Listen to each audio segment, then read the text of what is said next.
to freedom of expression. As always, Mr. Speaker, it is an honour to be able to stand and on behalf of so many Canadians in these 3 petitions to present these in the House here today. Thank you. Présentation de pétition, the honourable member for Kitchener Centre. Thank you, Mr. Speaker. An honour to rise to present a petition on behalf of folks who note, first of all, that thermal coal, the kind used to generate electricity, is the world's dirtiest fossil fuel.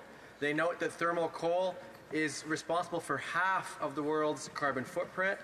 They note that the world needs to rapidly move away from thermal coal if we've got any hope of holding on to the 1.5 degree target set in Paris to limit global warming. They go on to note many physical effects of the climate crisis, from permafrost melt to drought, wildfires, much of which we're seeing across the country and even more so around the world.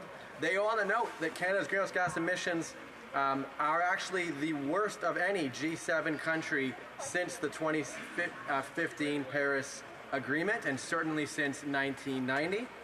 They go on to then call the Government of Canada to do 2 very specific things.